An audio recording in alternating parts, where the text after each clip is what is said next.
Tu seras en sécurité ici. Ce furent les derniers mots que mon fils prononça avant de faire coulisser le verrou de l'extérieur, me laissant debout dans le hall froid de la maison de retraite des Pins Dorés. Mes mains tremblaient encore, car je n'avais pas encore tout à fait compris ce qui venait de se produire. Ma belle-fille posa mon téléphone sur le comptoir de l'accueil, souriant à l'infirmière aux lèvres rouges comme si elle déposait un animal de compagnie, et non une belle-mère de 72 ans. Je n'ai pas pleuré. Je n'ai pas supplié. Je suis restée là, immobile, écoutant les pas de mon fils s'éloigner en même temps que le son de la porte qui se fermait, me séparant de la maison où j'avais vécu plus de la moitié de ma vie. La maison que je pensais être le dernier endroit où l'on m'appellerait « maman ». Je me suis assise sur une chaise en plastique, j'ai pris une profonde inspiration pour ravaler la honte qui me montait à la gorge. Et lorsque j'ai glissé ma main dans la poche de mon vieux manteau, mes doigts ont touché quelque chose d'inhabituel. Une feuille de papier épaisse et lisse, pliée en deux. Je me suis figée. Pas un mot, pas un reçu. Un billet de loterie, encore intact. J'ai esquissé un petit sourire silencieux et amer. Il pensait m'avoir simplement enfermé. Ce qu'il ne savait pas, c'est qu'à cet instant précis, je venais d'ouvrir une porte pour m'acheminer vers la liberté.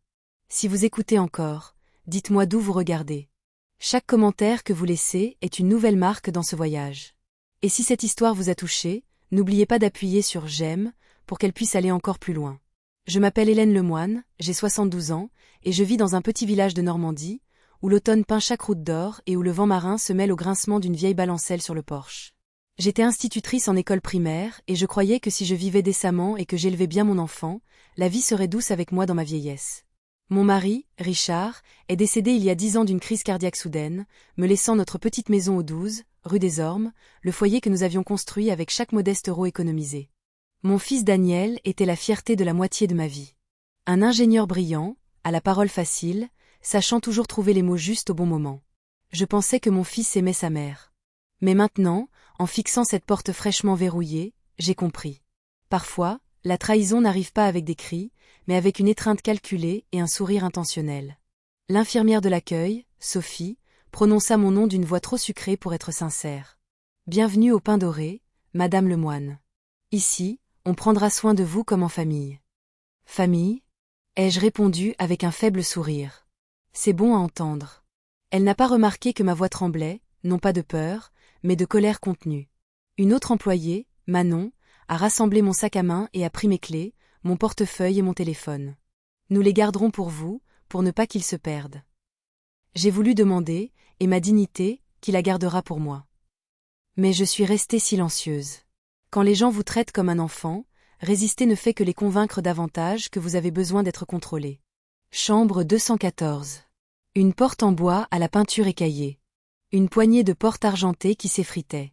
Un lit si étroitement bordé qu'on ne pouvait pas y étirer confortablement ses jambes. Sur le rebord de la fenêtre, une photo de Richard. Quelqu'un l'avait placée là pour m'aider à me sentir chez moi. Mais rien ici n'était chez moi. Mon chez-moi était rue des Ormes, avec la balancelle qui grinçait, la glycine que j'avais plantée en 1986, et les rideaux blancs dont Richard se plaignait qu'ils étaient si fins que tout le monde pouvait voir à l'intérieur. Maintenant, cette maison était sûrement fermée à clé, ou pire, vidée. J'ai caressé la photo de Richard avec mes doigts. « Chérie », ai-je murmuré. Ils m'ont déplacé comme on emballe un vieux meuble. Dans le verre, son sourire était toujours aussi doux, et cela me serrait encore plus le cœur. La première nuit au Pins Dorés, je n'ai pas pu dormir. La lumière du couloir filtrait sous la porte, des semelles en caoutchouc raclaient le sol sans arrêt, et quelqu'un appelait faiblement une infirmière. Je veux rentrer chez moi. Personne ne répondait. La solitude entre ces murs était épaisse, lourde comme l'odeur d'eau de Javel. Le lendemain matin, Sophie m'a tendu un emploi du temps. Madame Lemoine, aujourd'hui nous avons de la kinésithérapie et des travaux manuels. J'ai juste souri. Personne n'a demandé si je voulais participer. Ici, la liberté n'est pas au dictionnaire.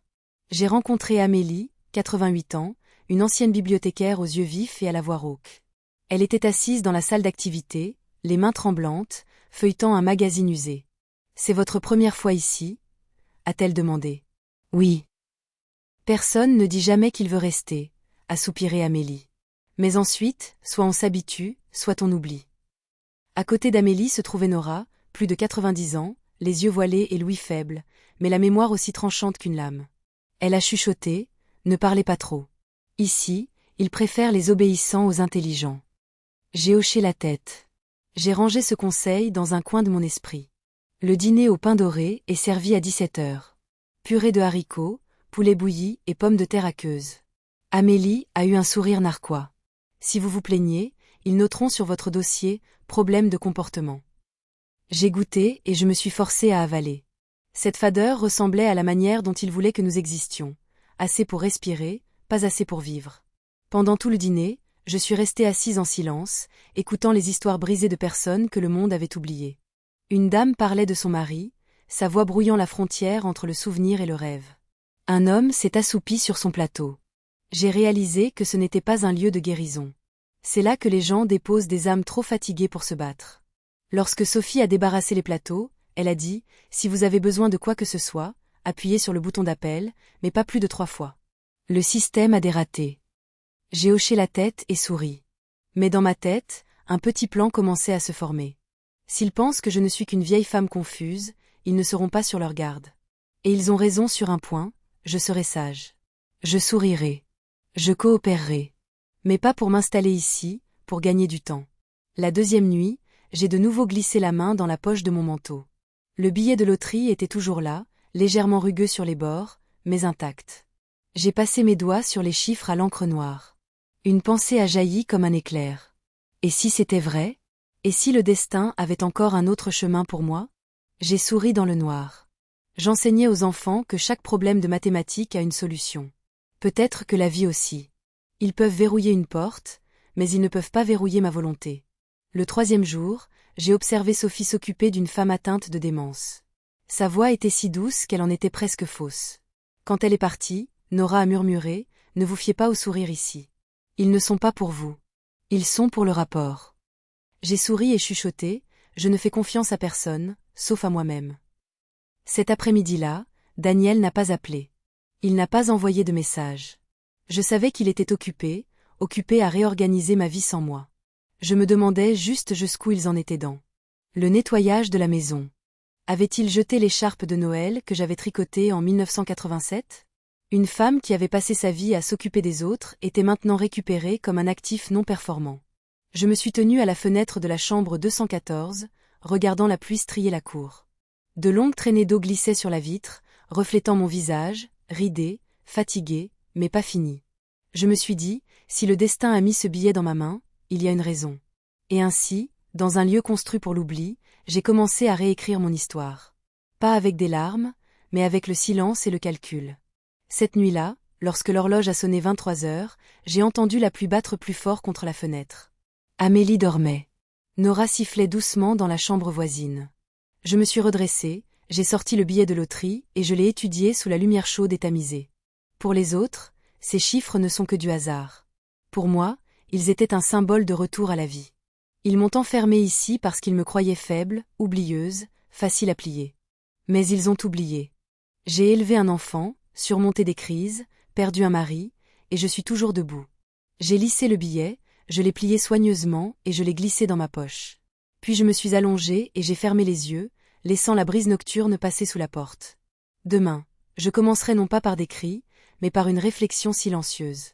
Car lorsque les gens décident que vous avez perdu votre valeur, c'est là que vous êtes le plus libre. La 4e nuit au pain doré, une pluie fine tapotait la fenêtre tandis qu'un faible ventilateur ronronnait dans la chambre voisine. J'étais allongée dans mon lit, les yeux grands ouverts, observant la lumière du couloir se déverser par la fente de la porte. Chaque fois qu'une infirmière passait, ses semelles en caoutchouc claquaient, régulières comme le battement de cœur d'un lieu qui ne dort jamais. Je savais que je ne trouverais pas le repos. Quelque chose dans ma poche n'arrêtait pas de m'appeler, le billet de loterie. Lorsque l'horloge murale atteint 00h30, je me suis levée. La lumière jaune se répandait sur le carrelage froid, projetant une version mince et fantomatique de moi-même sur le sol. J'ai enfilé un cardigan, attrapé mes vieilles lunettes de lecture et je suis sortie. Le bureau de l'accueil était désert. Seule Manon, l'infirmière de nuit, était assise, rivée à son téléphone, des écouteurs dans les oreilles, un minuscule battement de tambour s'en échappant. Je me suis raclé la gorge. Elle a sursauté, retirant un écouteur. « Oh, Madame Lemoine, vous n'arrivez pas à dormir. »« Je suis désolée. » ai-je dit d'une voix rauque comme le vent. « Je dois passer un appel. C'est urgent. J'ai oublié d'éteindre le chauffage à la maison. » Manon a pincé les lèvres. « Mais vous n'y vivez plus. » « Je sais, Mais ma voisine a un double des clés. Si je n'appelle pas, je vais m'inquiéter toute la nuit, a-t-elle soupiré. D'accord, juste quelques minutes. Elle a poussé le téléphone du bureau vers moi. Mes doigts tremblaient en composant le numéro. Je n'ai pas appelé une voisine. J'ai appelé la ligne des résultats de l'Euromillion. Une voix automatisée et froide me guidait à chaque étape. J'ai lu les numéros du billet un par un, respirant entre chaque saisie. Le résultat s'est affiché. J'ai vérifié à nouveau, puis une troisième fois, juste pour être sûr de ne pas me tromper. Tout correspondait. Je suis resté immobile, comme si le monde s'était arrêté. 61,8 millions d'euros. Un chiffre irréel et lointain, soudainement assez petit pour tenir dans ma paume. Pas un miracle, une opportunité. Et pour la première fois depuis des années, le choix m'appartenait. Manon a levé les yeux. Tout va bien, Madame Lemoine. Je lui ai offert un sourire calme. Tout est réglé. Merci. Je peux dormir maintenant. Je suis retournée dans ma chambre, le cœur battant toujours là. Chamade.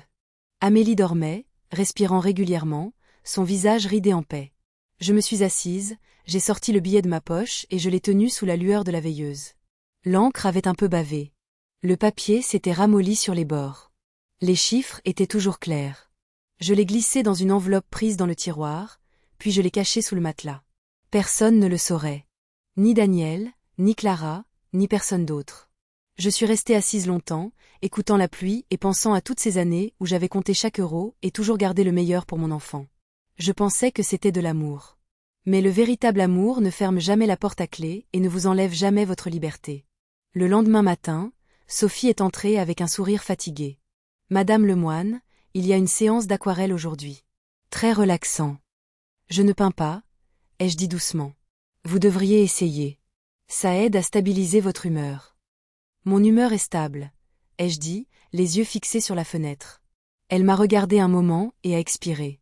Monsieur Breton, le directeur, est occupé cette semaine, mais si vous avez besoin de discuter de quoi que ce soit, je peux le noter. J'attendrai qu'il soit disponible, ai-je dit. Je tiens à lui parler en personne. Je savais qu'il ne serait pas pressé de me laisser rencontrer qui que ce soit en dehors de l'emploi du temps thérapeutique, mais j'avais le temps. Et pour la première fois, le temps semblait être de mon côté. Cet après-midi-là, après le départ de Sophie, j'ai ouvert le tiroir et j'ai sorti un petit carnet marron. J'ai écrit « Jour 6 ». Numéro de l'Euromillion entièrement correspondant. Gain, 61,8 millions. Objectif, avocat indépendant, nouvelle identité, confidentialité financière. Ne le dire à personne, ne faire confiance à personne.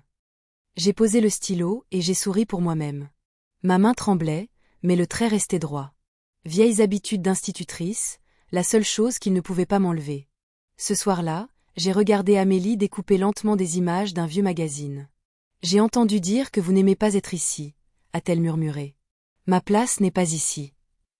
La place de personne n'est ici. Amélie a levé les yeux, le regard voilé mais profond. Si vous voulez sortir, apprenez à disparaître de leur vue. Quand ils ne regardent pas, ils ne ferment pas à clé. J'ai hoché la tête. Laissez-les croire que vous êtes docile, consentante, a-t-elle poursuivi. Le silence est la cape d'invisibilité des personnes âgées. Cette phrase a résonné dans ma tête toute la nuit. J'ai commencé à observer, non pas comme une victime, mais comme quelqu'un qui cartographie une forteresse.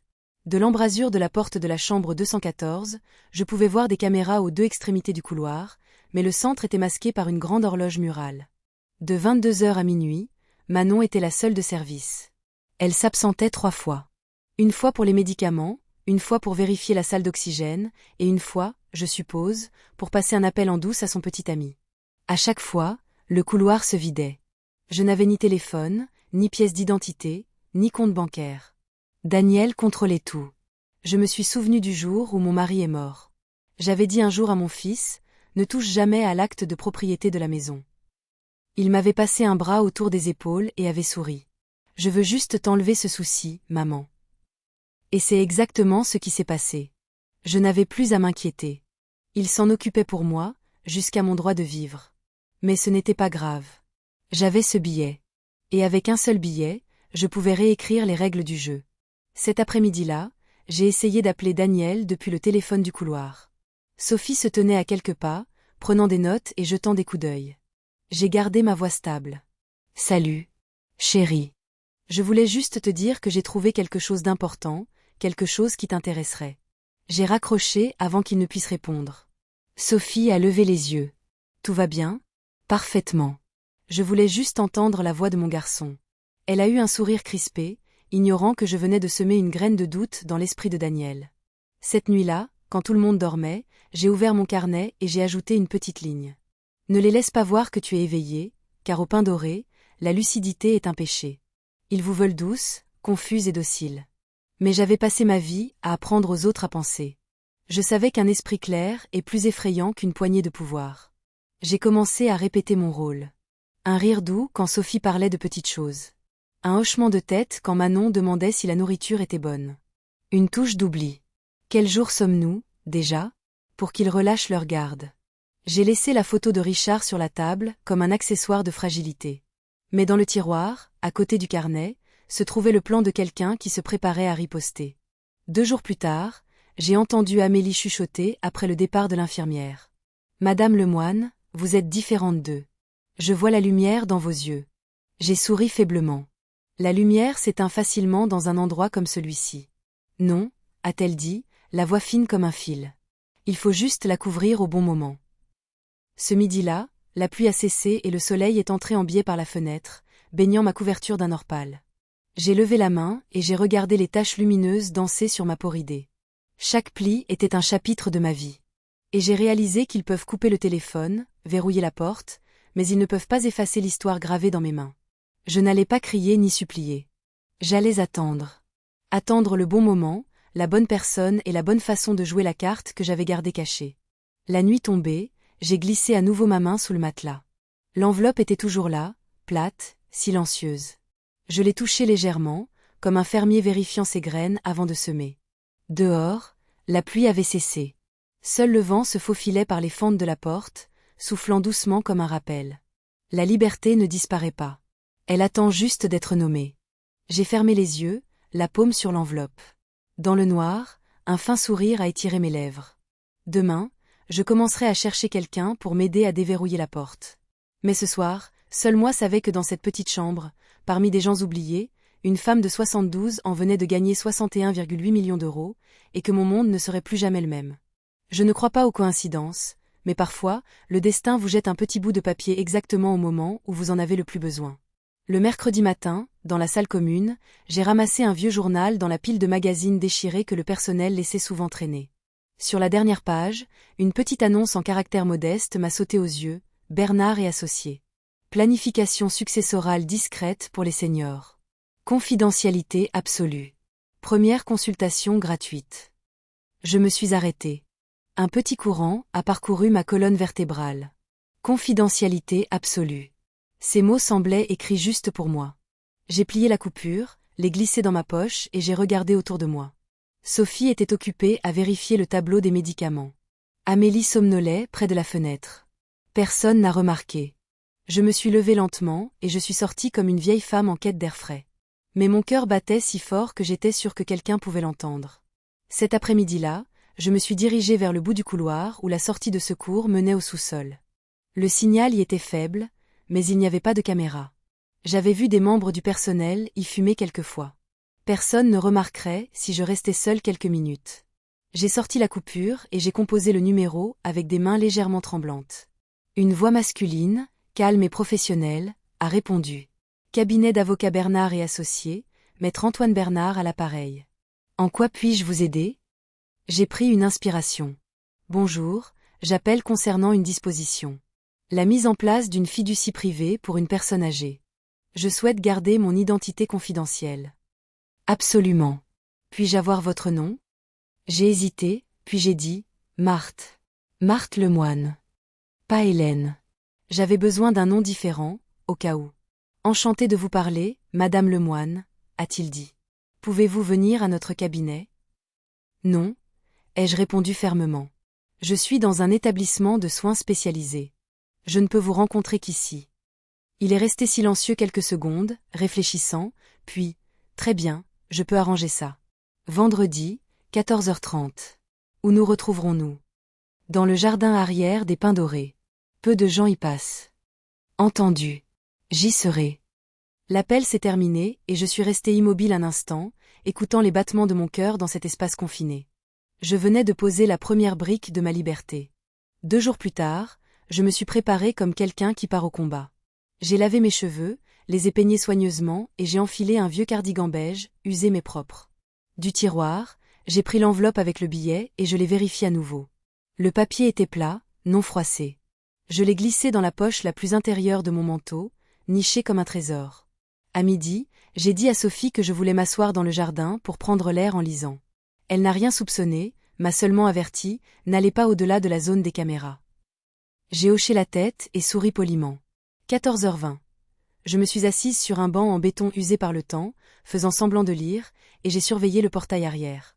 Le soleil se glissait à travers les feuilles, tavelant le sol. Mon cœur battait à tout rompre. À 14h32, une berline bleu foncé s'est garée. La portière s'est ouverte et un homme d'âge mûr en est sorti. Costume gris, cravate bleue, grand et mince, se déplaçant avec une assurance tranquille. Il portait une mallette en cuir noir. « Madame Lemoine » a-t-il demandé doucement, les yeux calmes mais attentifs. J'ai hoché la tête. « Oui, merci d'être venu. » Nous avons choisi une petite table dans le jardin, cachée derrière les érables. Pas de caméra ici, seulement la brise et le chant lointain des oiseaux. « Je suis Antoine Bernard » a-t-il dit, ouvrant sa mallette et sortant un bloc-notes. « Je suis spécialisé dans les fiducies et la protection de la vie privée. Pourriez-vous me parler un peu de votre situation ?» J'ai jeté un coup d'œil autour de moi et j'ai baissé la voix. Mon fils contrôle toutes mes finances. Il a une procuration. Je veux retrouver mon identité et j'ai un actif qui doit être protégé. Antoine a incliné la tête, sans juger, simplement en écoutant. Puis-je le voir ? J'ai ouvert ma poche, j'ai sorti l'enveloppe et je la lui ai glissée. Je l'ai trouvée la semaine dernière. Il l'a ouverte. Quand il a vu le billet de loterie, son front s'est légèrement plissé. Il a pris une photo rapide des numéros et a vérifié le site officiel sur son téléphone. En moins d'1 minute, il a levé les yeux, la voix baissant d'un ton. « Madame Lemoine, c'est un billet gagnant de l'euro-million. Le gain annoncé est de 61,8 millions d'euros. » Même en le sachant, ma poitrine s'est tout de même resserrée. J'ai pincé les lèvres et j'ai fait un petit signe de tête. « J'ai besoin que vous le gardiez en sécurité. » Il a remonté une manche de sa chemise et a croisé mon regard. Et je le ferai si vous acceptez de suivre chaque étape que je vous indiquerai. À partir de maintenant, vous ne devez en parler à personne, y compris votre famille. Comprenez-vous ? Je comprends. J'ai été trahi une fois. Il n'y en aura pas de seconde. Antoine a commencé à dessiner sur une feuille de papier. D'abord, nous vérifions l'identité et créons une fiducie aveugle. De cette façon, personne ne saura qui est le véritable propriétaire. Le nom sur les documents sera Lydia Dufort, entièrement légal, complètement distinct de vous. Les fonds transiteront par notre cabinet pour entrer dans la fiducie, évitant tout risque juridique. Je regardais chaque trait de son stylo. Chaque ligne ressemblait à une porte que je croyais verrouillée à jamais. Une fois l'argent transféré, a-t-il poursuivi, vous pourrez désigner des bénéficiaires. Si vous voulez garder le secret, seuls vous et moi le saurons. J'ai réfléchi un instant et j'ai dit, je veux qu'une seule personne en bénéficie. Qui ? Ma petite fille, Émilie Ross. Elle a 21 ans, elle est à l'université. C'est la seule de la famille qui ne m'ait jamais traitée comme un fardeau.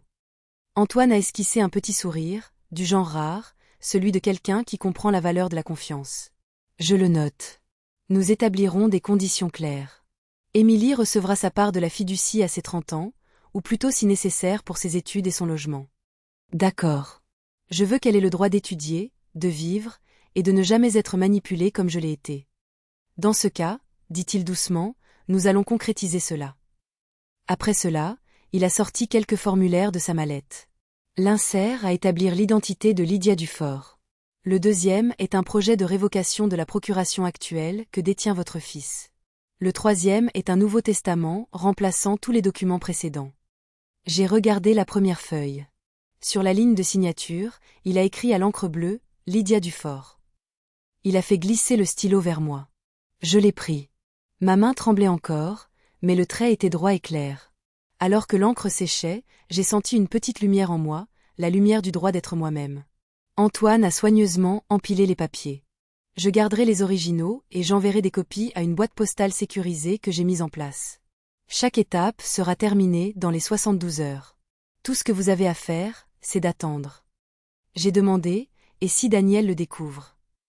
Il ne le pourra pas. Tout est fait sous le nom de Lydia. Tout accès financier qu'il a aux anciens dossiers sera temporairement gelé pendant l'examen. J'ai hoché la tête. Bien. Je ne veux pas de vengeance, mais je veux qu'il comprenne que sa mère n'a jamais été stupide. Antoine a eu un léger rire. J'aime votre façon de le dire. La plupart de mes clients veulent juste se cacher. Vous voulez vous relever. Me relever, ai-je répété, après qu'ils aient cru que j'étais tombée. Quand il est parti, le soleil de l'après-midi s'étirait sur le chemin de briques. J'ai regardé la voiture bleue disparaître, le cœur étrangement plus léger. Dans la poche de mon manteau, le petit carnet s'est réchauffé sous ma main. Je l'ai ouvert et j'ai ajouté une ligne. Jour 9. Rencontre avec Antoine Bernard. Billet confirmé. Lydia Dufort. Fiducie en cours. Émilie bénéficiaire. Procuration sera révoquée. Le ciel est à nouveau bleu. Je suis restée assise, regardant les feuilles d'érable dériver sur l'herbe. Une trace de lavande portée par la brise, ce parfum que je croyais ne vivre que dans mes souvenirs. Dans un lieu considéré comme le dernier arrêt d'une vie, j'avais trouvé le premier virage vers la liberté. Et pour la première fois depuis que j'étais entrée au Pain Doré, je sentais que la lumière ne venait pas seulement de la fenêtre. Elle venait de l'intérieur de moi. 3 jours après notre rencontre dans le jardin, j'ai reçu une épaisse enveloppe de couleur crème, non scellée, portant simplement l'étiquette « Document pour Lydia D ».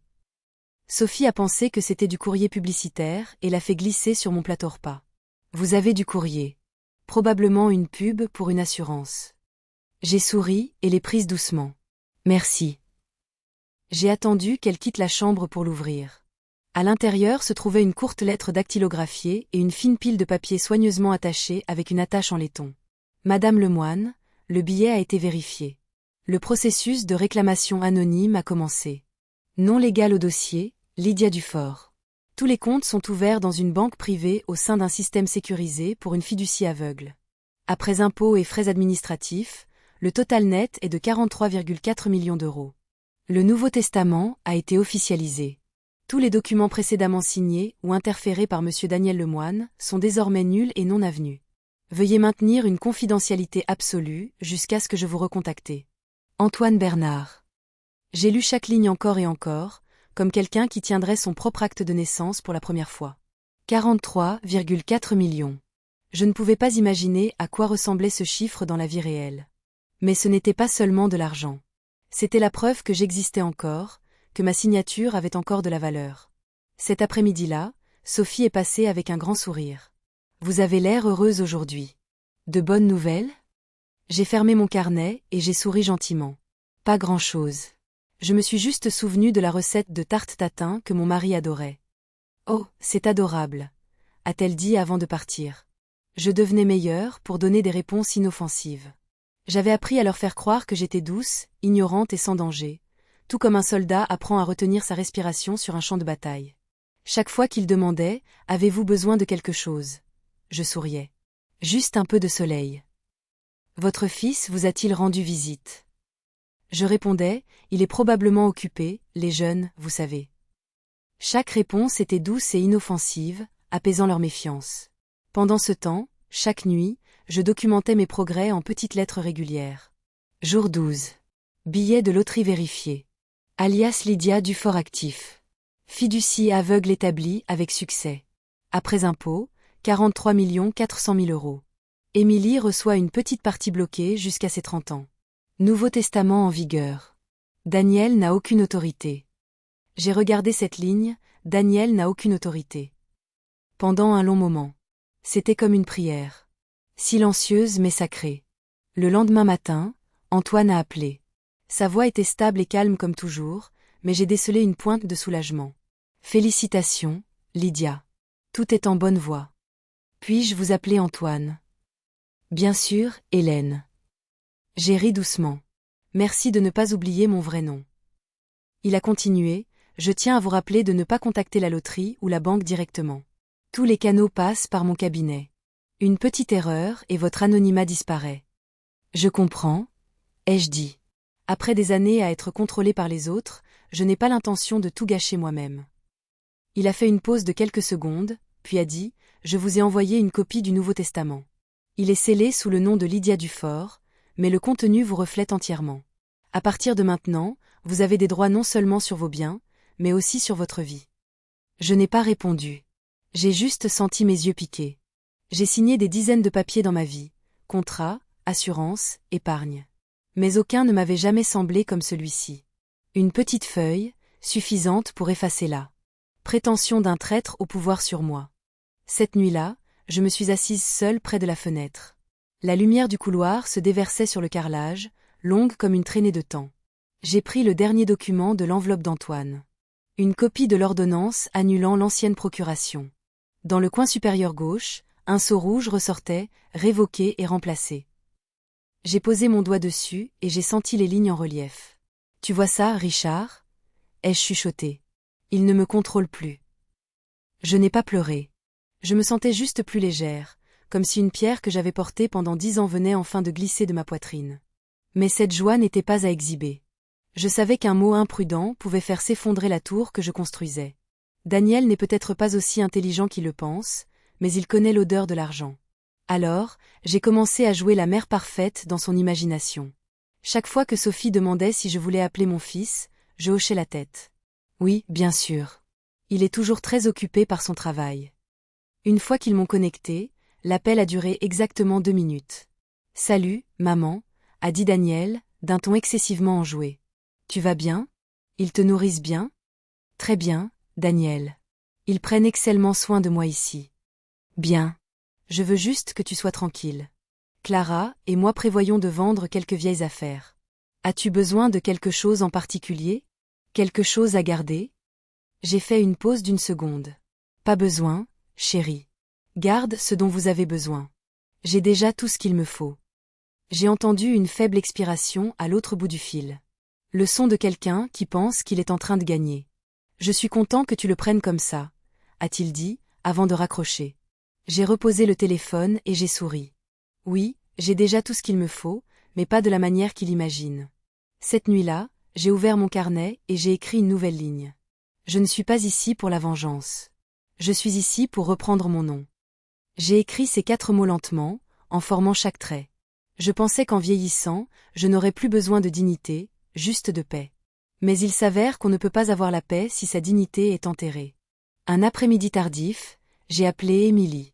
Cela faisait près de 3 mois que je n'avais pas entendu sa voix. « Mamie. » Sa voix était claire, un peu rauque. « Je n'arrive pas à croire que tu appelles. Je voulais juste prendre de tes nouvelles, ma chérie. Comment vont les études ? » Bien. Je travaille à temps partiel à la bibliothèque. Le salaire est modeste, mais j'aime être entourée de livres. J'ai ri. Tout comme moi à l'époque. Tu vas bien ? J'ai envoyé des lettres, mais je suppose qu'ils ne te les ont pas données. Je vais bien, juste un peu froid. Je voulais tout lui dire. Le billet, la fiducie, le nom de Lydia Dufort, l'avenir que je reconstruisais discrètement pour elle. Mais je ne pouvais pas. Ce secret, s'il parvenait aux mauvaises oreilles, pourrait tout réduire en cendres. Tu me manques, fut tout ce que je dis. Toi aussi, tu me manques. Dès que j'aurai le droit, je viendrai te voir. Ne t'inquiète pas, ma chérie. Les choses vont s'améliorer. J'ai entendu le vent dans le combiné et j'ai imaginé son visage sous le soleil de l'après-midi, les yeux brillants comme ceux de Richard quand il était jeune. Quand l'appel s'est terminé, j'ai tenu le récepteur longtemps, écoutant la tonalité comme le battement lent d'un cœur qui revient à la vie. La nuit est tombée. J'ai recousu la poche de mon manteau gris, l'endroit où je gardais tout ce qui était important. Les poings étaient droits et réguliers. J'étais toujours habile de mes mains, apparemment. Quand j'ai eu fini, j'ai ouvert le tiroir et j'ai sorti 3 papiers. Une copie du testament, l'ordonnance de révocation et une petite note d'Antoine. Je les ai pliés soigneusement, les ai glissés dans la poche et j'ai noué le dernier fil. Maintenant, même si quelqu'un fouillait ma chambre, tout ce qu'il verrait serait une vieille femme dormant dans un manteau usé. Personne ne saurait qu'à l'intérieur de ce tissu se trouvait toute ma vie renaissante. Je me suis allongée et j'ai écouté le vent près des avant-toits. Les pins dorés étaient le même endroit. Mur blanc, odeur de désinfectant, semelle en caoutchouc traînante. Mais en moi, quelque chose avait changé. Le premier jour où je suis arrivée ici, ils ont dit « Vous serez en sécurité ici ». Maintenant, je savais que la sécurité ne réside pas dans les murs. La sécurité réside dans le fait de savoir qui vous êtes et que personne n'a le droit de vous l'enlever. Après plus d'un mois au Pain Doré, j'ai appris la chose la plus importante. Comment exister sans que personne ne remarque que j'observais. Je ne posais pas de questions, ne faisais pas de commentaires, n'assistais pas aux thérapies de groupe. Je restais simplement assise, je souriais et je regardais. Et dans ce silence, tout l'univers de cet endroit s'est révélé à mes yeux, brut, brisé et d'une réalité glaçante. Le matin, lorsque les infirmières parcouraient le couloir avec les chariots de médicaments, je remarquais qu'il manquait toujours un comprimé rose dans le plateau. Le destinataire ne s'en souvenait pas, et la donneuse faisait semblant de ne pas voir. Un jour, un patient sceptique a demandé « J'ai pris un autre type de pilule hier, n'est-ce pas ?» Sophie, l'infirmière blonde, a simplement souri. Un sourire doux comme du sirop. « Mon petit chou, ne vous inquiétez pas. Vous vous trompez. Les pilules sont toutes les mêmes. » J'ai remarqué que chaque fois que Sophie disait « mon petit chou », cela signifiait qu'elle était irritée ou qu'elle cachait quelque chose. Elle utilisait son ton doux comme une couverture pour masquer ses failles. Les personnes âgées ici n'avaient d'autre choix que de croire, car il n'y avait personne d'autre à qui faire confiance. Et Monsieur Breton, le directeur, entrait toujours dans une pièce avec un sourire convenable. Il avait l'habitude de poser une main sur l'épaule des gens quand il parlait, comme pour prouver qu'il se souciait d'eux, alors qu'en réalité, c'était pour marquer son territoire.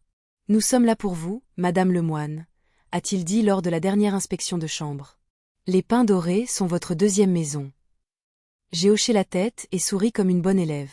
« Oui, sauf que je n'ai pas la clé. » Il a ri, ne sachant pas si j'étais sincère ou sarcastique. À midi, lorsque le service de nettoyage est passé, j'ai vu Owen, l'agent d'entretien, pousser discrètement son chariot dans un coin du couloir, sortir une petite bouteille d'alcool cachée dans un sac poubelle propre, prendre une gorgée, déglutir difficilement, puis vaporiser du désodorisant pour masquer l'odeur. Je n'ai rien dit. Je ne l'ai pas noté. Non pas par complicité, mais parce que je n'avais pas besoin d'attirer l'attention. Au Pain Doré, quiconque fait du bruit est surveillé, et j'avais besoin d'être absolument invisible. L'après-midi, je me suis promenée dans le jardin. Amélie était assise sur un banc de pierre, une écharpe en laine violette autour du cou. Elle a dit doucement, « Ils ne peuvent pas vous voir, Hélène. » J'ai souri. Je l'espère. L'invisibilité a ses privilèges, a-t-elle dit, la voix rauque. Vous voyez tout, entendez tout, et personne ne se souvient de votre visage. C'est ça, le pouvoir. J'ai hoché la tête. Amélie comprenait toujours sans que j'ai besoin de beaucoup parler. Un samedi matin, Sophie est entrée, plus joyeuse que d'habitude. Vous avez un visiteur aujourd'hui, Madame Lemoine. Votre fils. J'ai regardé la porte. Daniel se tenait là. Chemise bleue, chaussures brillantes, un sac en papier à la main, comme un fils parfait rendant visite à sa mère. Mais pour moi, il était un étranger portant un visage familier. « Salut, maman », a-t-il dit, la voix chaude d'une manière étudiée. « Tu t'habitues ?» J'ai hoché la tête, souriant légèrement. « Tout le monde ici est très gentil. Tu n'as pas à t'inquiéter. » Il a tiré une chaise en face de moi, a posé le sac. « Je t'ai apporté des croissants que tu aimes. » Oh, et tu sais, j'ai pensé aux impôts fonciers de la rue des Ormes. La maison est vide depuis si longtemps, et les impôts sont élevés. J'ai regardé droit dans les yeux de mon fils. « Qu'est-ce que tu prévois de faire ? » La vendre, maman. Pour simplifier les choses. J'ai un acheteur intéressé. L'argent ira sur un compte joint. Tu auras toujours ta part. En entendant mon fils parler de vendre la maison que j'avais protégée toute ma vie, ma poitrine s'est serrée. Peut-être que ce n'était pas les murs que je pleurais, mais la prise de conscience que mon amour avait un prix. Et vous ? Dans cette conversation, y a-t-il une phrase qui vous a le plus touché, une que vous ne pouvez pas oublier ? Dites-le moi dans les commentaires ci-dessous. Je veux savoir ce que votre cœur a ressenti en entendant un fils parler ainsi à sa mère. J'ai esquissé un mince sourire. Un compte joint, comme pour les papiers de la maison, n'est-ce pas ? Daniel s'est figé une seconde. Puis sa voix a changé, plus douce. Maman, j'essaie seulement d'aider. Cette maison est délabrée. Personne ne s'en occupe. Je suis restée silencieuse quelques secondes, puis j'ai dit lentement, « Tu sais, j'ai trouvé un bout de papier dans un vieux manteau l'autre jour. » Il a cligné des yeux. « Quel papier ? » Un papier qui t'intéresserait beaucoup si tu savais ce que c'est. Son visage a pâli, juste un instant, mais il n'a pas pu le cacher. « Quel papier ? » a-t-il demandé à nouveau, la voix plus aiguë. J'ai secoué la tête et j'ai souri. Rien, juste un bout de papier. Mais je vais le garder en sécurité. Il s'est levé, raide. Ne m'inquiète pas, maman. Je veux juste que tu sois stable. Je dois y aller. D'accord, ai-je dit. Conduis prudemment. La porte s'est refermée. Je suis restée assise, écoutant ses pas s'éloigner dans le couloir. En moi montait un goût à la fois acide et doux, comme quelqu'un qui a réussi à poser un piège, mais qui a tout de même pitié de la créature qui y est tombée. Cet après-midi-là, Amélie m'a regardée et a demandé doucement, « Vous souriez plus que d'habitude aujourd'hui. Il s'est passé quelque chose ?» Rien, Amélie, ai-je dit. Je me suis juste souvenue d'une vieille leçon. Quelle leçon? Quand les gens pensent que vous êtes faible, laissez-les. Plus longtemps ils le pensent, moins ils sont sur leur garde. Elle a hoché la tête, ses yeux voilés s'illuminant comme si elle comprenait mieux que quiconque. Ce soir-là, j'ai ouvert mon petit journal sous la faible lumière jaune et j'ai écrit « Daniel est venu. Même sourire, même voix, même mot. Il veut vendre la maison de la rue des Ormes. » J'ai mentionné un papier dans mon manteau. Il a pas allé. Une brique de plus dans le mur. J'ai fermé le carnet et j'ai éteint la lumière. Dans le couloir, les semelles en caoutchouc de Sophie ont de nouveau résonné, accompagnées de son appel familier, « Ma petite chou, c'est l'heure des médicaments. » J'ai eu un petit rire silencieux dans le noir. Peut-être que pour la première fois depuis mon arrivée au Pain Doré, je n'avais plus peur de cet appel. Parce que je savais que j'étais devenue une partie du mur, une fissure dans le système qu'il ne pouvait pas voir. Et depuis l'ombre, je reconstruisais mon monde, une brique à la fois. Cette nuit-là, le téléphone de ma chambre a sonné doucement. Je l'ai attrapé rapidement, ne voulant pas réveiller Amélie. Mamie. La voix d'Émilie était petite, tremblante. Papa a dit qu'il allait vendre ta voiture. La voiture argentée que papy t'avait achetée à l'époque. J'ai fermé les yeux. Cette voiture. Richard l'avait choisie pour moi et avait dit, elle est à la taille de tes mains. Je l'ai entendue au dîner, s'est empressée d'ajouter Émilie. Je ne voulais pas que tu sois prise au dépourvu. J'ai pris une inspiration. Merci, ma chérie. Ne t'inquiète pas. Je sais ce qu'ils vont faire avant qu'ils ne le fassent. Tu vas bien? Mieux que jamais. Après l'appel, je suis restée assise dans le noir. Une légère brise s'est glissée par la fente de la porte, avec l'odeur de lavande du jardin. J'ai posé une main sur ma poitrine et j'ai senti mon cœur battre régulièrement.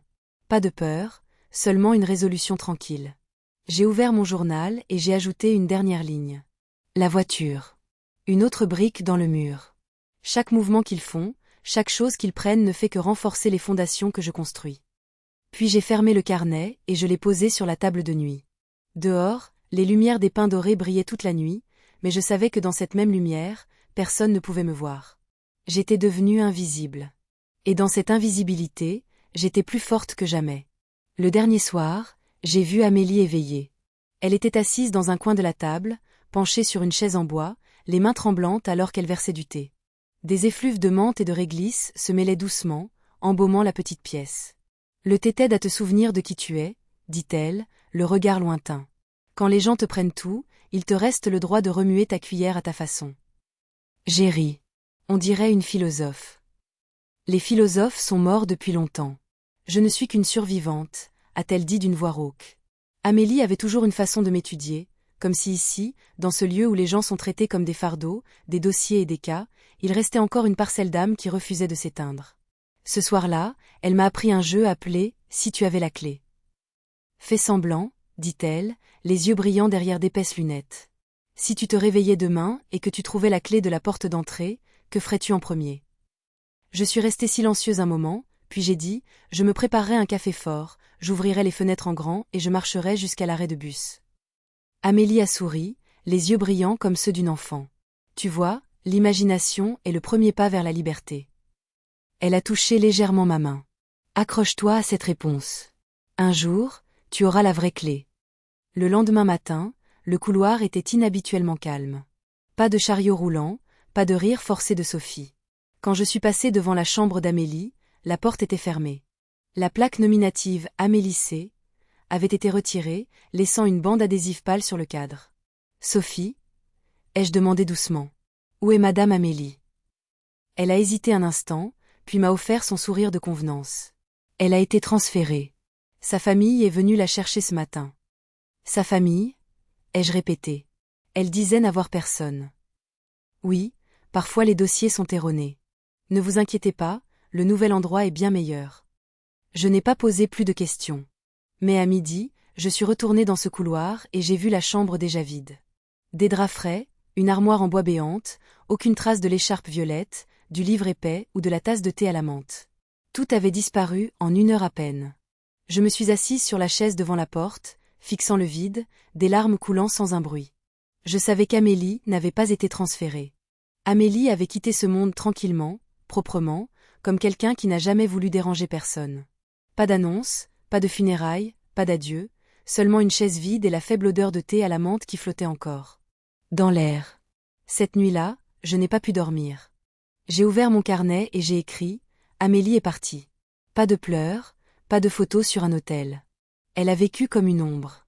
Et quand elle est partie, elle s'est évanouie dans le noir. Je comprends maintenant. Si je ne quitte pas cet endroit, je disparaîtrai comme elle.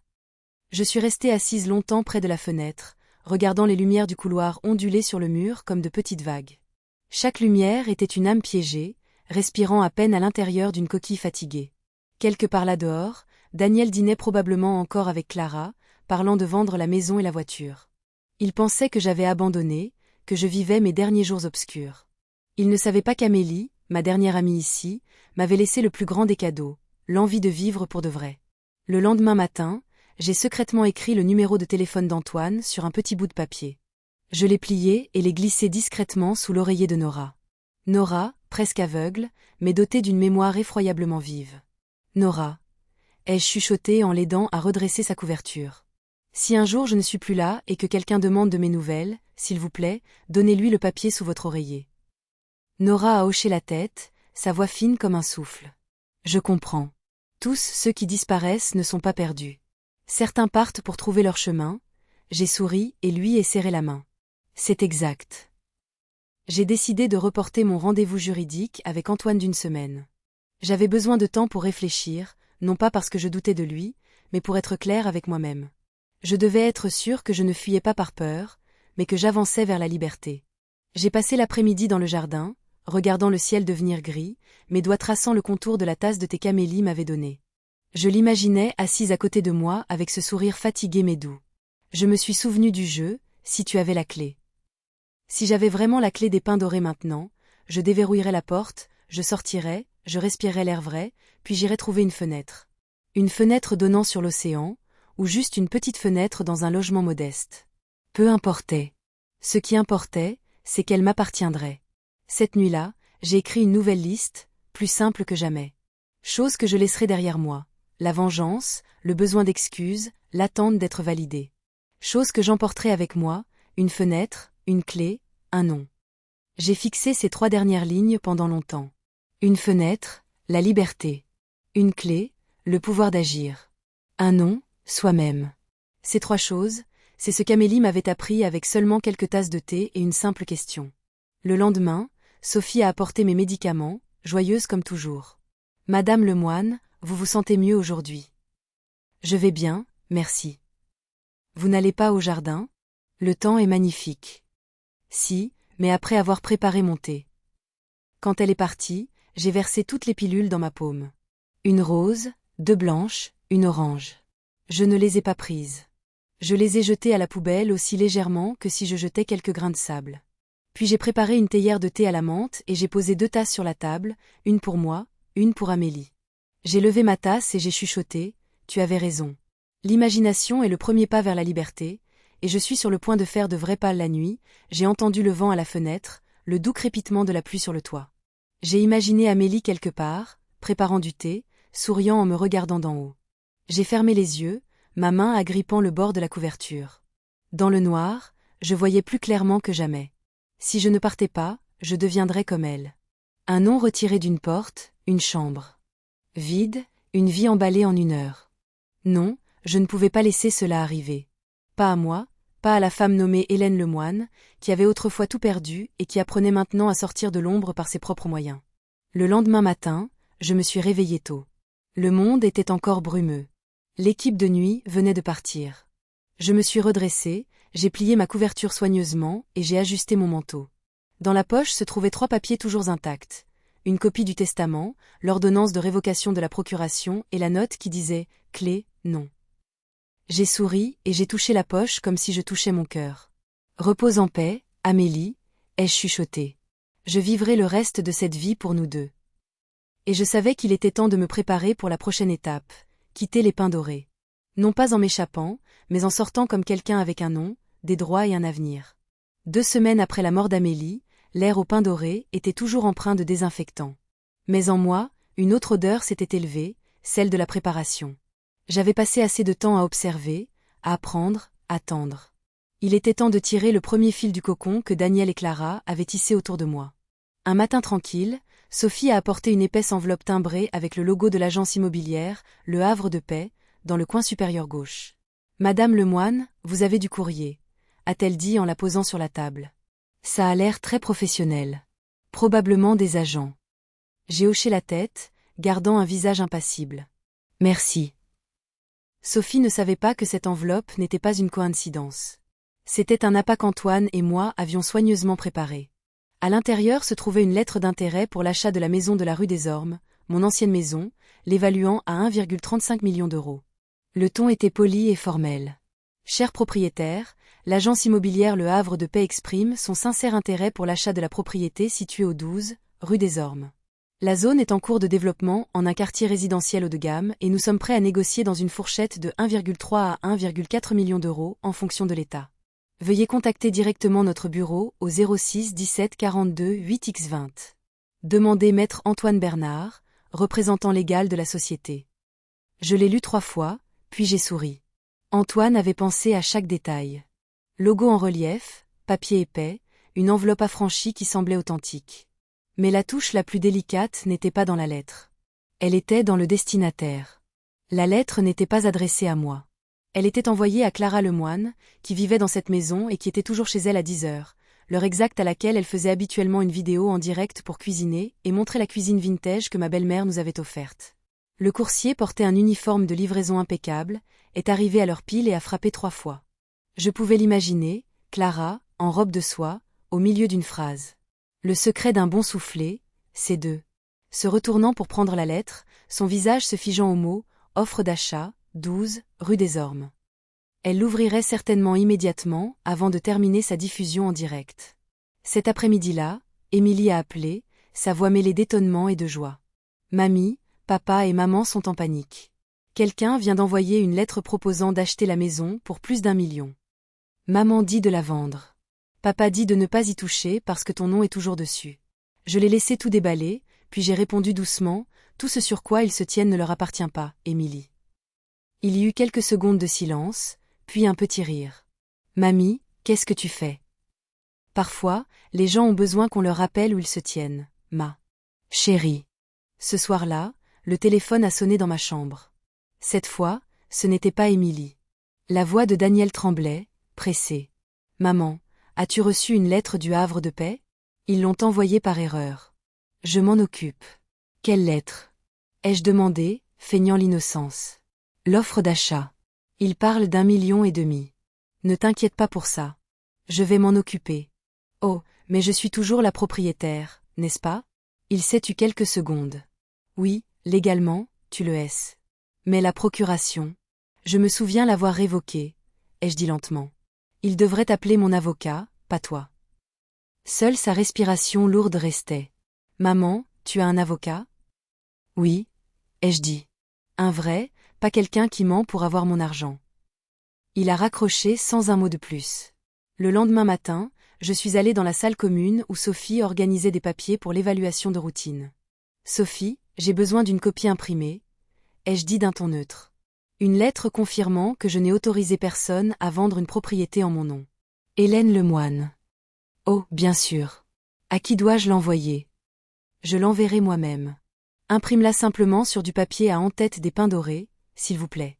Les gens y croient davantage. Elle a souri, sans se méfier. Quand l'impression est sortie, je l'ai examinée attentivement, je l'ai signée et je l'ai placée dans une petite enveloppe, mais je ne l'ai pas scellée. Je me suis assurée qu'elle soit posée juste au bord du bureau, exactement là où M. Breton, le directeur, s'arrêtait habituellement pour signer des formulaires en fin de matinée. Comme prévu, quand je suis revenue, l'enveloppe avait disparu. Cet après-midi-là, je me suis assise dans le jardin, regardant la lumière du soleil filtrer à travers les feuilles. Antoine a appelé, sa voix basse, empreinte d'une excitation contenue. Ils ont pris contact. Clara a appelé le cabinet ce matin, l'air paniqué. Elle a demandé si notre société avait vraiment l'intention d'acheter la maison. J'ai dit, nous examinons le statut juridique et avons besoin que la propriétaire légale confirme. J'ai eu un petit rire. Bien. Le poisson a mordu. Que voulez-vous que je fasse maintenant? Pour l'instant, le silence. Laissez-les mariner dans leur peur. Le soir, Daniel a de nouveau appelé. Maman, s'il te plaît, rencontre-moi. Juste une fois. Je suis restée assise dans mon fauteuil, écoutant la pluie sur les avant-toits, sa voix craquant au téléphone. Je ne comprends pas ce qui se passe. Ils disent que je n'ai pas le droit de vendre la maison. Je pense que quelqu'un te manipule. Je suis encore parfaitement capable de me manipuler moi-même. Ai-je dit calmement. Si tu veux me voir, parle à mon avocat. Quant à la rue des Ormes, tu devrais apprendre à vivre sans. J'ai raccroché avant qu'il ne puisse dire autre chose. Cette nuit-là, j'ai ouvert mon carnet et j'ai écrit « Jour 18 ». Antoine a envoyé la lettre du havre de paix. Clara l'a reçue, a réagi comme prévu. Daniel a paniqué. J'ai envoyé la lettre de non-autorisation. Un poisson à l'hameçon. J'attends que le premier fil se détache. J'ai posé le stylo et j'ai écouté la pluie régulière dehors. Les Pins Dorés, un lieu destiné à isoler, devenaient le centre d'une partie d'échecs silencieuse. Et moi, la pièce qu'il pensait être un pion jetable, je dirigeais maintenant les coups. Le lendemain matin, Sophie a parlé à voix basse en me tendant mon petit déjeuner. Madame Lemoine, quelqu'un a appelé hier pour vérifier votre résidence. Il a dit qu'ils étaient des représentants légaux. Ça avait l'air sérieux. J'ai souri légèrement. Vraiment? Je ne suis qu'une vieille dame qui cultive des plantes. Rien de bien sérieux. Sophie a haussé les épaules et est partie. J'ai regardé par la fenêtre. La première lumière du jour frappait la vitre, reflétant ma silhouette. Mince, petite, mais droite. Dehors, la brise agitait la glycine, chaque fleur violette tremblant comme une petite promesse de liberté. Je savais qu'à partir de ce moment, le premier fil s'était vraiment détaché. Une fois qu'il commencerait à se défaire, tout le cocon s'effondrerait. Et quand cela arriverait, je ne serais plus invisible. Je serais celle qui ramènerait la lumière. 3 jours après que l'offre d'achat du havre de paix ait plongé le foyer Lemoine dans le chaos, les Pins Dorés sont soudainement devenus plus animés. J'ai entendu le cliquetis de talons hauts. J'ai senti un parfum coûteux dans le couloir. Des odeurs étranges dans un endroit qui ne sentait habituellement que le désinfectant. Sophie a fait irruption, rayonnante comme jamais. Madame Lemoine, vous avez des visiteurs spéciaux aujourd'hui, votre fils et votre belle-fille. J'ai posé ma tasse de thé et j'ai souri faiblement. Oh, comme c'est rare qu'ils se souviennent de moi. Quand la porte s'est ouverte, Daniel et Clara sont entrés comme s'ils posaient pour une couverture de magazine « Famille heureuse ». Daniel en costume anthracite avec une cravate bleue. Clara en robe de soie crème, serrant un grand sac de créateur, les lèvres d'un rouge brillant et un sourire plaqué. « Bonjour, mère », a chanté Clara, la voix aussi vive qu'un jingle publicitaire. « Vous avez l'air en bien meilleure santé. » « Je ne suis pas morte », ai-je répondu doucement. Daniel a eu un rire gêné et a tiré une chaise. « Maman, Clara s'inquiétait pour toi. Nous voulions vérifier que tu allais bien. Tu manges bien ? » « Assez bien, » ai-je dit. Pas autant de bons plats que quand je cuisinais. Ils ont échangé un rapide regard, le regard de 2 acteurs craignant de rater leur réplique. Clara s'est lancée dans sa performance. « Mère, je regrette vraiment de vous avoir laissé ici si longtemps. Je veux que vous reveniez à la maison. Nous pouvons réaménager le salon et engager une aide à domicile privé. Vous serez tellement plus à l'aise. » Je n'ai pas répondu. J'ai juste souri. Ils avaient besoin que je les croie, ou du moins que je fasse semblant. C'est vrai, a ajouté Daniel en douceur. J'ai parlé à un avocat des impôts fonciers.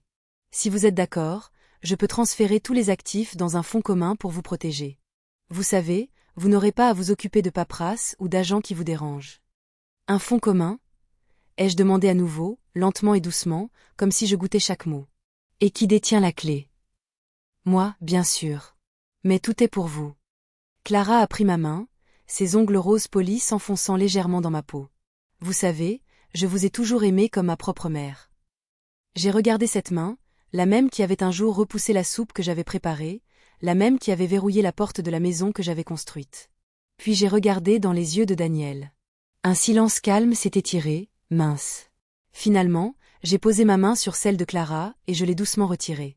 Vous êtes de très bons acteurs, tous les deux, ai-je dit doucement. S'il y avait un prix pour la fausse piété filiale, vous le remporteriez. Tous deux se sont figés. Daniel a essayé de sourire, mais son sourire s'est effrité au coin. Maman, qu'est-ce que tu dis? Je dis que je ne suis pas morte, et que c'est toujours ma vie. La pièce est devenue si silencieuse que j'entendais l'horloge tic-taquer sur le mur. Sophie se tenait devant la porte, n'osant pas entrer. Clara a cligné des yeux, son visage se raidissant. Daniel a essayé de reprendre contenance. Maman, nous essayons juste d'aider. Vous ne devriez pas dire aider, mais prendre. Vous ne pouvez aider personne si vous n'avez pas appris à vous tenir sur vos propres pieds. Ma voix n'était pas forte, mais elle était froide et claire. Clara s'est levée d'un bond, troublée. Peut-être qu'elle est fatiguée, Daniel. Je l'ai regardée et j'ai esquissé un mince sourire. Oui, je suis fatiguée de vous regarder essayer de paraître bon alors que vos cœurs sont vides. Clara a détourné le regard, a attrapé son sac, mais Daniel est resté assis. Il m'a regardé longtemps. Pendant un instant, j'ai cru voir quelque chose comme du regret dans ses yeux. Où était-ce de la peur? Je ne saurais le dire. Je reviendrai, a-t-il dit doucement. C'est ton choix, ai-je répondu. Mais la prochaine fois, apporte ton vrai visage. Une semaine plus tard, Daniel est revenu seul. Pas de costume, pas de sourire, un pull sombre, les cheveux en désordre, des cernes sous les yeux. Maman, a-t-il dit en s'asseyant en face de moi. Je suis désolée. Clara n'aurait pas dû dire ça. Je n'aurais pas dû. Bien. Au moins, cette fois, tu parles avec ta propre voix, pas la sienne. Il a eu un demi-sourire las et a baissé les yeux. Tu es en colère contre moi? Non. Je suis déçue. Il a levé les yeux, le regard fatigué. Maman, l'autre jour, tu as dit que tu avais trouvé quelque chose qui m'intéresserait. Peux-tu me dire ce que c'est? Je l'ai regardé un long moment, puis j'ai répondu, des crocs cachés derrière un sourire. Daniel, ce que tu as pris pour de la faiblesse n'était qu'une attente pour mordre en retour. Il est resté immobile, les mains jointes et serrées. Maman, je n'essaie pas de te prendre quoi que ce soit. Je ne connais pas d'autre moyen. Je sais. Mais tu as choisi le moyen le plus facile. Prendre à la personne qui t'aime le plus. Il a détourné le visage, la voix épaisse. Clara m'a dit de le faire. Elle a dit que tu n'étais pas lucide. Je l'ai interrompu, doucement mais fermement. Ne blâme pas le médecin ou qui que ce soit d'autre. Personne ne t'a forcé. Tout a un prix. Il est resté silencieux.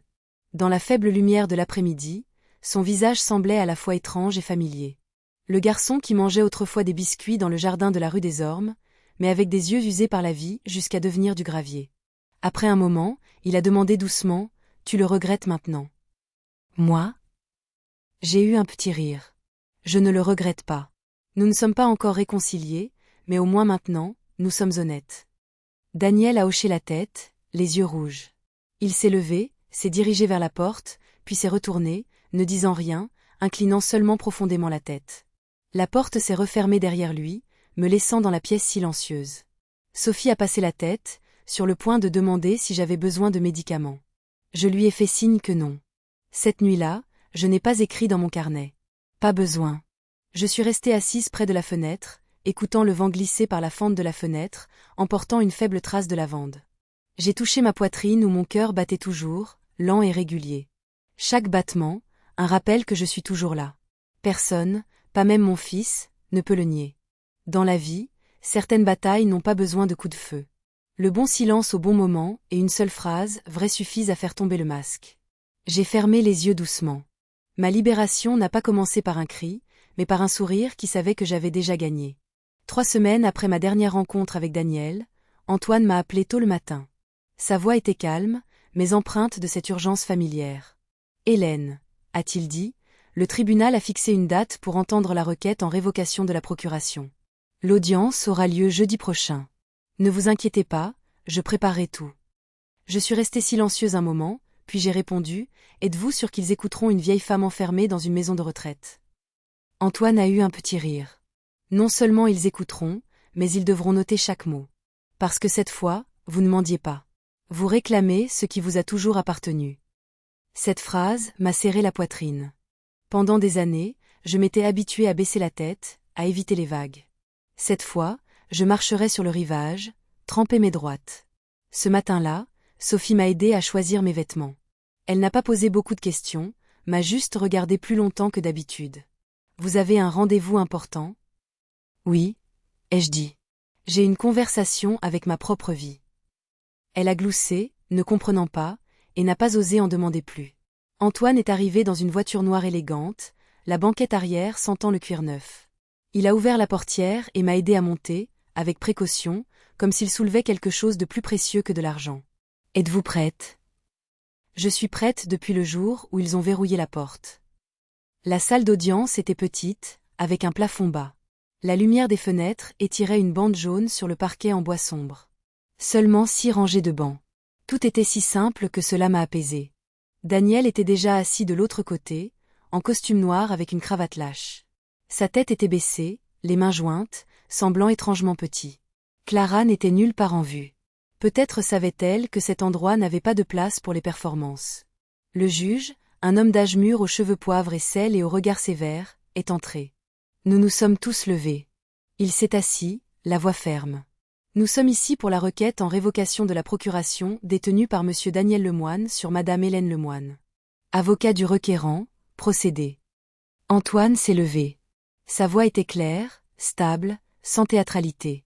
Monsieur le juge, ma cliente, madame Hélène Lemoine, a été contrainte de signer une procuration générale sans conseil, sans évaluation psychologique indépendante, et a ensuite été placée dans un établissement de soins contre sa volonté.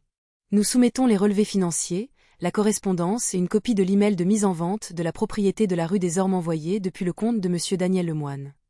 Il a produit un épais dossier, chaque section marquée d'un onglet. Le bruissement des pages ressemblait à des lames froides tranchant la vérité. Le juge a parcouru le dossier en fronçant les sourcils. Avez-vous la preuve qu'elle a été forcée d'entrer dans l'établissement? Antoine a hoché la tête. Oui, monsieur le juge. Voici un enregistrement audio du téléphone portable d'une infirmière et une déclaration d'un ambulancier témoin confirmant que madame Lemoine était alerte, s'est opposée à l'admission, mais a été transportée sous autorisation familiale. J'ai regardé Daniel. Ses épaules ont tressailli. Il a évité mon regard. Antoine a poursuivi. Nous soumettons également une évaluation psychologique indépendante d'un médecin affilié à l'Université de Paris. Conclusion. Madame Hélène Lemoine est pleinement lucide, orientée dans le temps et l'espace, et comprend les conséquences juridiques de ses actes. Le juge a fait un petit signe de tête, a tourné quelques pages de plus, puis m'a regardé, la voix basse. Madame Lemoine, souhaitez-vous ajouter quelque chose? Je me suis levée. Mes mains tremblaient un peu, mais ma voix non. Monsieur le juge, je veux seulement dire ceci. Je ne suis pas malade. J'ai été trahie. Ils ne m'ont pas emmenée pour me soigner. Ils m'ont emmenée pour me rendre invisible. Je n'ai jamais rien signé de ma propre volonté. Et aujourd'hui, je suis ici pour reprendre mon nom. Personne n'a parlé, juste le léger tapotement d'un stylo sur le banc. Le juge m'a étudié, puis a hoché la tête. Je comprends, madame Lemoine. Il s'est tourné vers Daniel.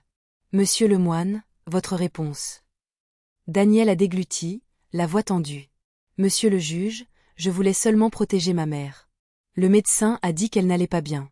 Et Clara, ma femme, a dit que si nous ne le faisions pas, elle perdrait tout. Son argent. Je n'essayais pas de prendre quoi que ce soit. Avez-vous la preuve de cela? A demandé le juge. Silence. Les mains serrées de Daniel sont devenues pâles. Après quelques secondes, le juge s'est penché en arrière, a enlevé ses lunettes et a parlé clairement. Le tribunal ne trouve aucun fondement pour conclure que madame Hélène Lemoine manque de capacité. Toutes les procurations détenues par monsieur Daniel Lemoine sont révoquées avec effet immédiat. Le tribunal ordonne le gel de tous les comptes connexes et reconnaît madame Hélène Lemoine comme la seule propriétaire légale de la propriété située au 12, rue des Ormes. Il a frappé le maillet. Un seul coup bref, mais il a résonné loin. Je suis restée assise quelques secondes, comme si mon cœur venait d'être libéré d'une corde qu'il avait enserrée pendant des années. Antoine a regardé par-dessus son épaule et a fait un petit signe de tête. C'est fait. Je l'ai regardé, souriant faiblement. Non, Antoine. Maintenant, ça commence. Alors que je me levais, Daniel s'est approché, les lèvres tremblantes. Maman, je n'ai pas besoin de l'argent. Je le pense vraiment. Je l'ai regardé, la lumière de la fenêtre sur le visage du garçon que j'avais autrefois bercé pour l'endormir. Bien, ai-je dit lentement. Parce que tu n'y toucheras jamais. Il voulait en dire plus, mais je m'étais déjà détournée. Mes pas étaient fermes, plus légers que la brise du couloir. Dehors, devant le palais de justice, le soleil se déversait sur les marches, d'un or éclatant. J'ai inspiré, mes poumons se remplissant comme si c'était le premier véritable air que je respirais depuis des années. Antoine marchait à côté de moi, silencieux. Il savait que certaines victoires n'ont pas besoin de célébration, seulement de calme pour les ressentir. J'ai regardé en arrière le petit palais de justice, ses fenêtres étroites, son toit usé par le temps, où un point final avait été mis à la longue phrase d'être enfermé au nom de l'amour. Sur le chemin du retour, la route serpentait à travers des collines ondoyantes. La lumière de l'après-midi tombait sur des toits bruns, des champs d'herbes jaunes vifs et des clôtures grises. Un chevreuil traversait parfois la route, léger comme un souffle. Personne ne parlait. Le ronronnement régulier du moteur ressemblait à une vieille berceuse. J'ai fermé les yeux et j'ai pensé à Richard. Quand nous étions jeunes, il disait « Quand tu es fatigué, conduis vers le coucher du soleil, puis arrête-toi là où l'air sent l'eau. » C'est peut-être exactement ce que je faisais maintenant. Lorsque la voiture a pris le dernier virage, une petite maison blanche au bord du lac est apparue. Volets verts, vignes violettes grimpant sur le porche, un fin ruban de fumée s'élevant de la cheminée comme si quelqu'un venait de mettre de l'eau à bouillir. J'ai ouvert la portière et je suis sortie. La brise du lac était fraîche, sentant l'eau et la lavande, et j'avais l'impression de respirer ma jeunesse perdue. À l'intérieur, la maison était bien rangée et lumineuse. Un rideau blanc se balançait. Sur la table en bouleau se trouvait une théière fumante, menthe et réglisse, le parfum d'Amélie. Je n'ai pas demandé qui l'avait préparé. Je n'avais pas besoin de le savoir. Certains cadeaux sont faits pour être reçus en silence.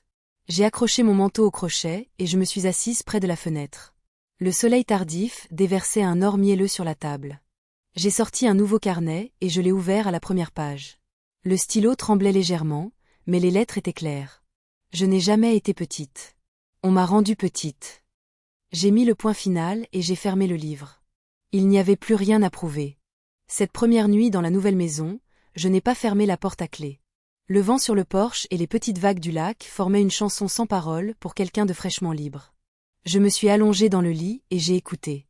Pas de pas d'infirmière, pas de sonnette d'appel, pas de voix sirupeuse prononçant mon nom, seulement un silence pur que je n'avais jamais osé rêver. Je me suis endormie au son du thé et de l'air froid, le cœur léger comme si tout ce qui était lourd était tombé derrière le portail des pins dorés. Le lendemain matin, je me suis réveillée tôt. Le soleil se glissait à travers les volets sur le parquet en bois clair. Les oiseaux pépiaient dans le jardin. Le lac clapotait doucement. Le beurre grésillait dans la poêle. J'ai fait du café, j'ai coupé du pain, j'ai étalé du beurre et j'ai mangé seul. Pas de questions, pas d'instructions, pas de précipitation.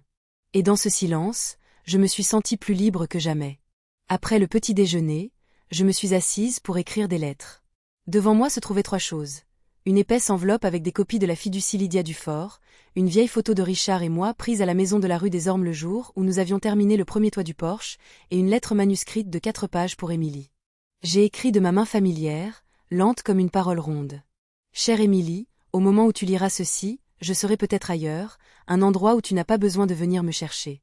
Aie seulement confiance que je suis en paix. Je te laisse quelque chose que personne ne pourra te prendre, la chance de vivre comme tu le choisis, sans dépendre de personne. Quand j'étais jeune, je pensais que l'amour signifiait tout donner. Maintenant, je sais que le véritable amour, c'est en garder assez pour soi pour pouvoir se tenir debout. Si tu vois une clé argentée dans l'enveloppe, garde-la. Elle ouvre une maison au bord du lac où je vis. Un jour, quand tu auras besoin de calme, viens ici. Il y a toujours une théière prête dans la cuisine. J'ai signé, Mamie Hélène. Puis j'ai glissé la photo et l'enveloppe de la fiducie, j'ai noué le tout avec un ruban bleu et j'ai écrit sur le devant, pour Émilie Ross. Ne pas ouvrir à la hâte. Je l'ai emporté dehors et je l'ai donné au facteur qui passait sur le chemin de terre. S'il vous plaît, envoyez ceci à cette adresse. Il a hoché la tête. Entendu, madame. Alors que le camion postal disparaissait derrière les pins, je suis restée debout, regardant le lac plat, la lumière du soleil s'étirant comme un ruban d'or. J'ai pris une profonde inspiration, mes doigts jouant avec la clé argentée à mon cou. Plus de prison, plus d'accusations, plus de murs. Seulement moi, une petite maison blanche et une vie qui recommençait à 72 ans. Je suis rentrée et je me suis versé une autre tasse de thé. Sur la page ouverte de mon carnet, j'ai ajouté une petite ligne. La liberté n'est pas bruyante. Elle ne demande qu'une profonde inspiration, une porte ouverte et une personne assez courageuse pour la franchir. J'ai posé le stylo et j'ai regardé par la fenêtre. Le ciel était aussi clair que lorsque j'avais 20 ans. Et je savais que pour la première fois depuis des années, je vivais vraiment. Ce matin-là, j'ai ouvert un tiroir et j'ai vu le billet de loterie original, la chose qui avait tout déclenché. Les bords du papier avaient jauni, les coins étaient effilochés, mais les chiffres étaient toujours nets. 6 petits chiffres avaient fait dévier ma vie sur une autre route. Je suis restée assise un long moment, mes doigts traçant chaque rangée imprimée, puis j'ai fait un petit signe de tête. Il n'y avait plus de raison de le garder.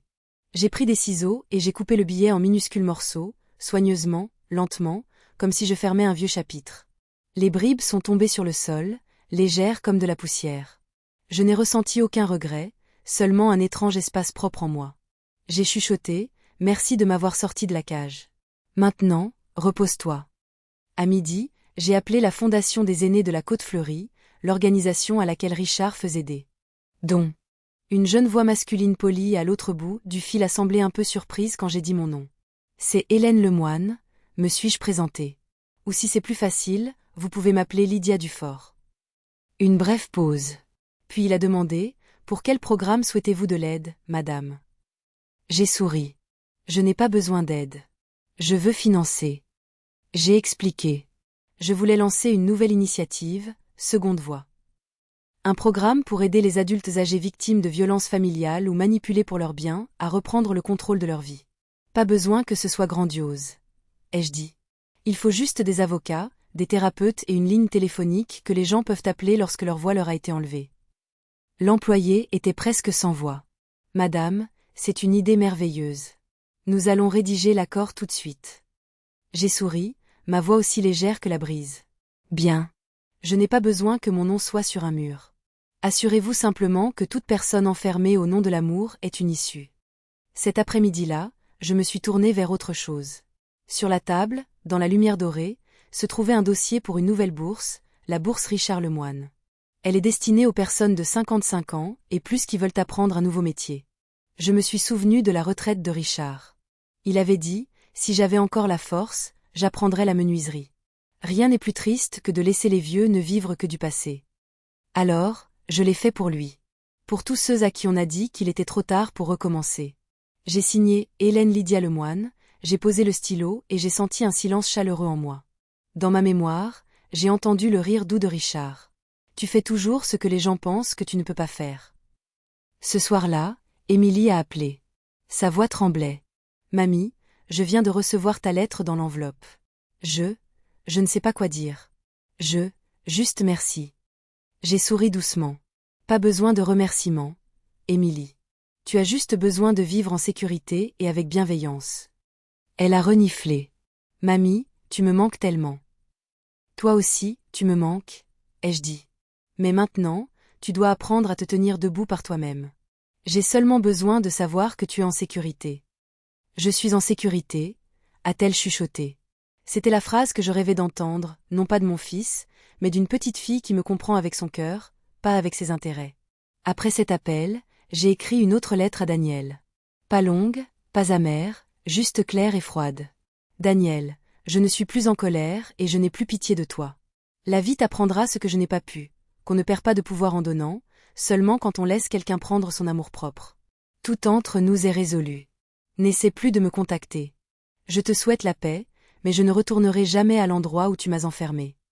J'ai mis Antoine en copie pour qu'il puisse l'archiver, non pas parce que j'avais peur, mais parce que je voulais que tout soit consigné clairement, sans sentimentalisme. Le lendemain, je suis passée au bureau de poste de la ville. J'ai apporté une petite note pliée. À l'intérieur se trouvait le numéro de téléphone d'Antoine et la ligne. Si quelqu'un a besoin d'aide, donnez-lui ce numéro. Je ne l'ai pas donné à la fondation. Je l'ai donné au jeune facteur, celui qui livrait souvent au pain doré. Vous vous souvenez de Madame Nora? Ai-je demandé. Les cheveux blancs, les grosses lunettes. Oui, madame. Bien. La semaine prochaine, quand vous ferez votre tournée là-bas, donnez-lui discrètement cette note. Seulement à elle. Il m'a regardé et a hoché la tête.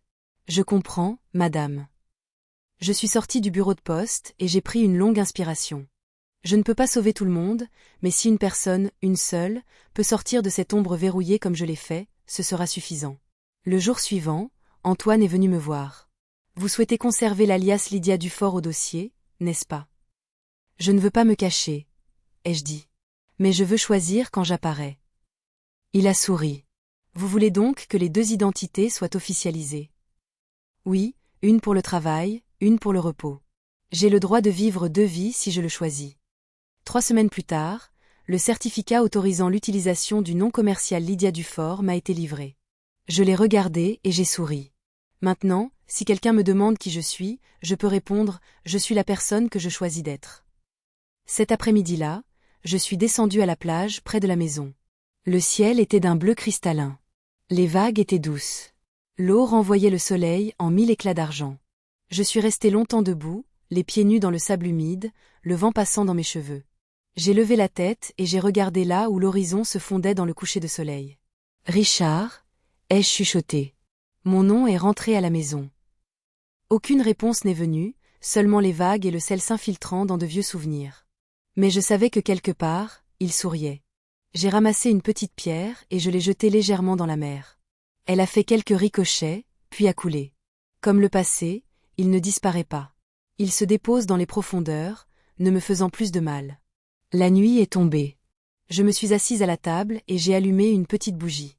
La page ouverte attendait. J'ai écrit la dernière ligne du nouveau chapitre.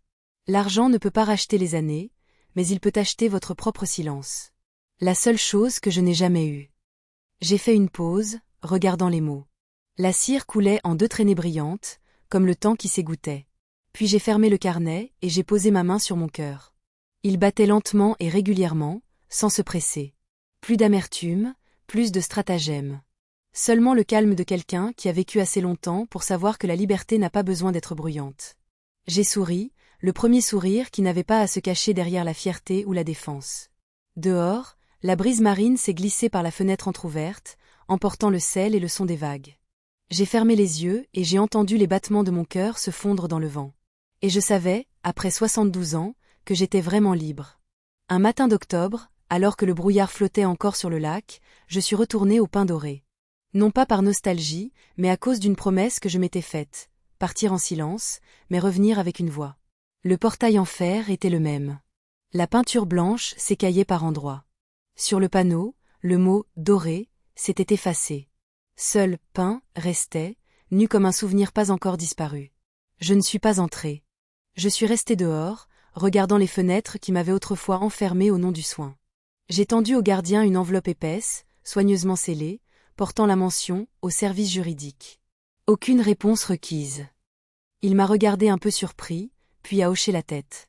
À l'intérieur de cette enveloppe se trouvaient des instructions légales sur les plaintes des résidents pour les personnes âgées, une liste des droits des résidents et une lettre manuscrite de ma part. Si un jour quelqu'un est amené ici et pense n'avoir aucun choix, ouvrez cette enveloppe. À l'intérieur se trouve un chemin pour l'aider à retrouver sa voie. Personne n'est autorisé à enfermer le cœur de quelqu'un d'autre et à appeler cela de l'amour. Je n'ai pas signé de mon vrai nom. J'ai seulement écrit « quelqu'un qui a vécu autrefois dans la chambre 214 ». Je n'ai pas cherché Sophie. Je savais qu'elle travaillait toujours là, mais je n'avais pas besoin de la revoir. Certains passés doivent être refermés doucement, comme une vieille porte sur laquelle il ne faut plus frapper. J'ai marché lentement le long du sentier bordé d'érables perdant leurs feuilles, entendant le doux bruissement sous mes pieds comme un tendre adieu. Au portail, j'ai pris une profonde inspiration. L'air extérieur était frais et pur, tout comme la première fois que j'étais sortie des Pins Dorés. Seulement cette fois, j'ai choisi de me détourner. Pas d'adieu, pas d'au revoir. Cet après-midi-là, je suis rentrée chez moi, où le toit de la rue des Ormes venait d'être réparé et la clôture fraîchement peinte. Sur la table se trouvait l'ordonnance du tribunal que je venais d'envoyer à l'agence qui avait tenté de mettre ma maison en vente sans ma permission. Papier blanc, lettre noire, nette et finale. Toutes les transactions, publicités ou transferts liés au 12, rue des Ormes sont suspendus de manière permanente. Unique propriétaire, Hélène Lemoine. Je ne me sentais pas triomphante. Je me sentais en paix. Parce que parfois, la justice n'arrive pas avec le coup de marteau d'un juge, mais avec le silence de quelqu'un qui n'a plus peur de perdre quoi que ce soit. J'ai appelé un menuisier et lui ai demandé de réparer la balancelle du porche où Richard lisait le journal chaque matin. Quand le menuisier a demandé si je voulais un nouveau banc à la place, j'ai secoué la tête. Non, gardez le vieux grincement. C'est le battement de cœur de cette maison. Ce soir-là, après leur départ, j'ai préparé du thé et je l'ai emporté sur le porche. J'ai posé une autre petite tasse sur la table, la chaise à côté de moi était vide. Celle-ci est pour Amélie, ai-je chuchoté. L'odeur du thé a flotté dans l'air froid, se mêlant au bois et à la lavande vieillie. Je suis restée assise, immobile, entendant presque un rire doux à côté de moi. J'ai ouvert mon carnet et j'ai lu à voix haute, à personne d'autre qu'à moi-même. Personne n'a le droit de vous enfermer et d'appeler cela de l'amour. Personne n'est autorisé à prendre votre voix et à appeler cela de la protection. Et personne ne peut définir la liberté pour vous, à moins que vous ne le laissiez faire. J'ai lu chaque mot lentement, les laissant briller dans la nuit comme de petites bougies devenant plus vives en moi. Le vent du lac a soufflé, emportant des éclats de lumière à travers l'eau. Ces petites étincelles, comme des morceaux perdus d'une vie, revenaient, scintillant sans avoir besoin d'excuses. J'ai levé les yeux vers le ciel. La lourdeur avait disparu. Il n'y avait que la lumière, l'eau et ma propre présence. Cette nuit-là, je n'ai pas écrit d'entrée de journal. J'ai seulement écrit une ligne sur la dernière page du nouveau carnet. Je m'appelle Hélène Lemoine. J'ai ma propre voix, et à partir de maintenant, chaque choix dans ma vie sera le mien. Puis j'ai posé le stylo et j'ai doucement fermé le livre. Le lendemain, je me suis assise sur le porche avec une tasse de thé chaud à la main. Des moineaux se perchaient sur la balustrade. Le soleil du matin scintillait sur le lac. J'ai pensé à tous ceux qui ont cru un jour ne pas avoir de voix. Des personnes traitées comme des fardeaux par leurs enfants, leurs proches, même par la société. Je veux leur dire ceci, vous avez toujours une voix. Vous avez toujours le droit de choisir comment vous vivez, à n'importe quel âge. Ils ne m'entendront peut-être jamais, mais si quelqu'un, quelque part, regarde ou lit et se reconnaît, alors cette voix n'aura pas été vaine. Si cette histoire vous a touché, j'aimerais savoir d'où vous venez. Laissez un commentaire. Même un simple « je vous entends » suffit. Parce que parfois, une seule réponse peut sauver quelqu'un du sentiment d'être oublié. Et si vous avez déjà été ou êtes actuellement enfermé dans quelque chose appelé « soin », partagez ce que vous feriez si, à 72 ans, quelqu'un verrouillait la porte et disait que c'était par amour. Merci d'être resté jusqu'au dernier moment de cette histoire. Votre présence me dit que cette voix n'est pas sans signification. Si ce que j'ai partagé vous importe, s'il vous plaît, aimez, abonnez-vous ou partagez cette histoire pour que quelqu'un, quelque part, sache qu'il n'est pas seul. Car chaque commentaire que vous laissez, chaque partage que vous faites est une clé qui ouvre une porte pour quelqu'un encore piégé dans le silence. J'ai levé ma tasse et j'ai souri. Le vent a de nouveau effleuré le lac.